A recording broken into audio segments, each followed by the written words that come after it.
Her enemies feared her. He just wanted her to sit still. That was the thought circling the drain of Dr. Jace Ryland's mind, right alongside the suds of blue biosolvent he was currently pushing around the clinic floor.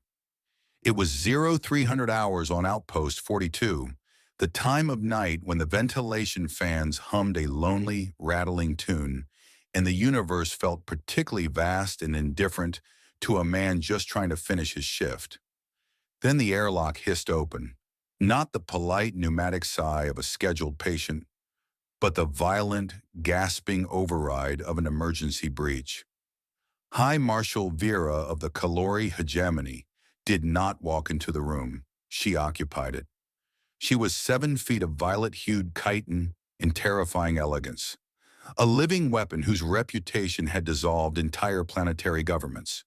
Her pauldrons were scorched by plasma fire, and the heavy ceremonial cape draping her shoulders was ruined, soaked through with a substance that looked disturbingly like copper-smelling crude oil. She stood there, swaying slightly, one hand clutching her side, looking at Jace with eyes that burned like dying stars. "I am Vieira," she rasped, her voice a tectonic grind that vibrated in Jace's molars. "Scourge of the Theta Sector, breaker of chains. I demand sanctuary." Jace sighed, leaning his mop against the wall. He looked at the trail of dark blood dripping onto his clean tiles. "Great," he muttered, rubbing his eyes. "You're tracking mud. And blood. Mostly blood. Table 2, please, and try not to drip on the sterilized instruments." Vieira blinked. The dual nictitating membranes of her eyes flickered in rapid succession, a physiological display of utter bafflement. She commanded fleets, but she couldn't command him.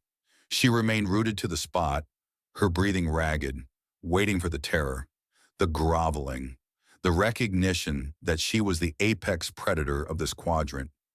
Instead, the small, soft-skinned Terran walked past her, smelling of antiseptic and stale coffee, and gently guided her by the elbow toward the exam bed.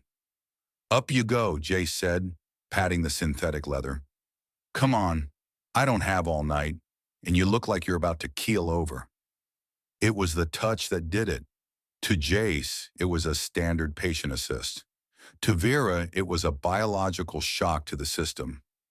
Terrans were legendary for their high core temperatures, running hot enough to incubate reptilian eggs, but feeling it directly was intoxicating.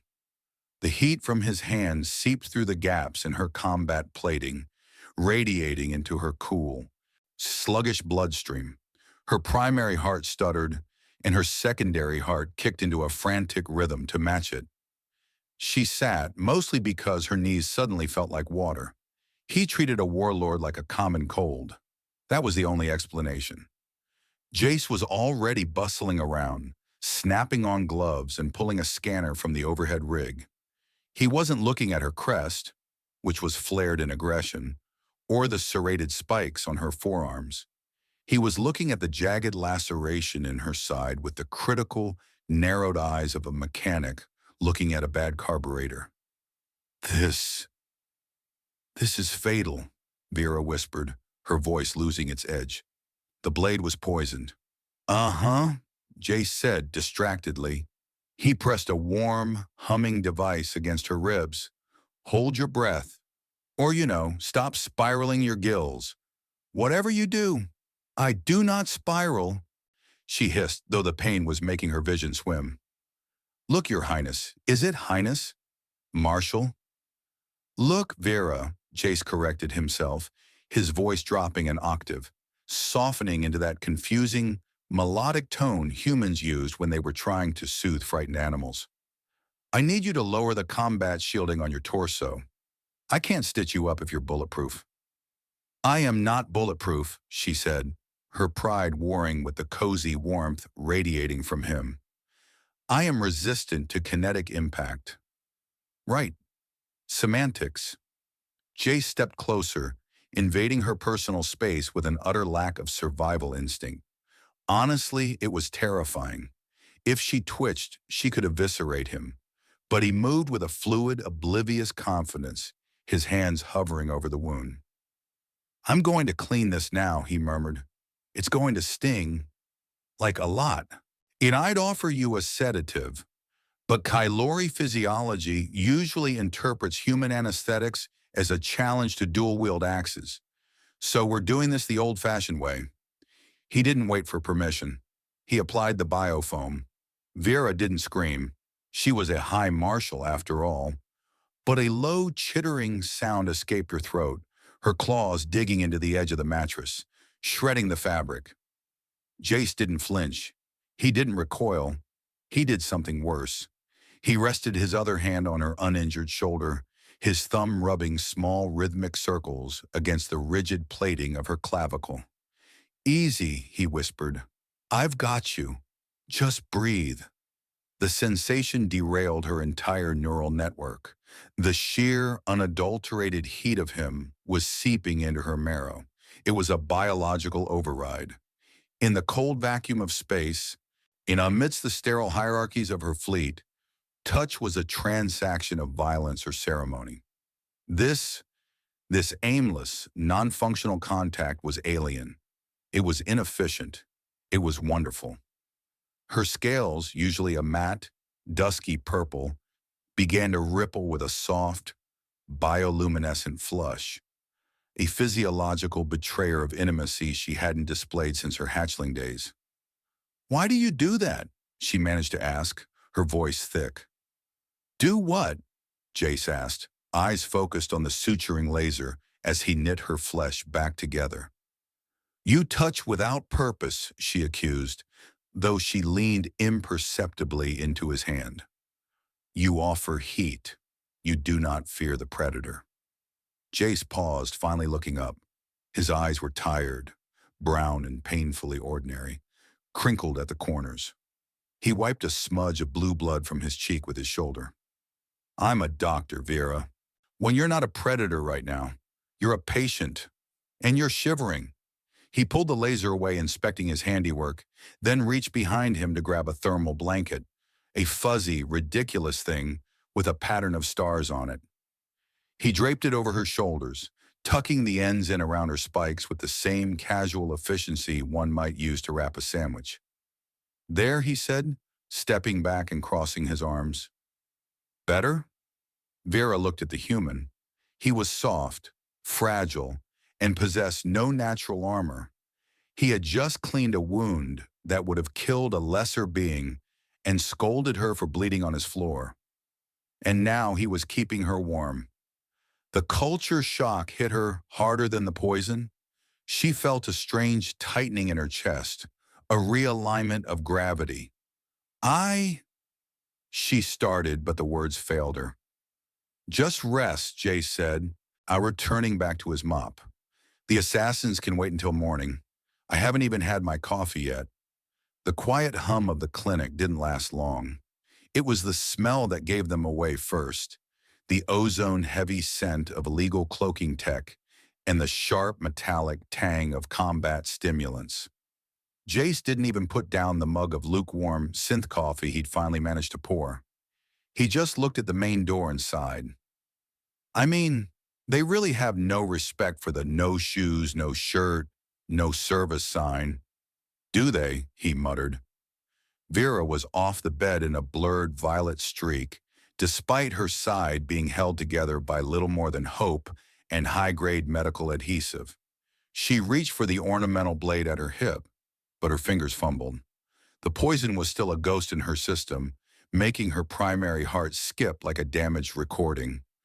She swayed, a low, frustrated growl vibrating in her chest. "Sit down, Vera," Jace said, his voice flat and remarkably bored. "You're going to pop a stitch."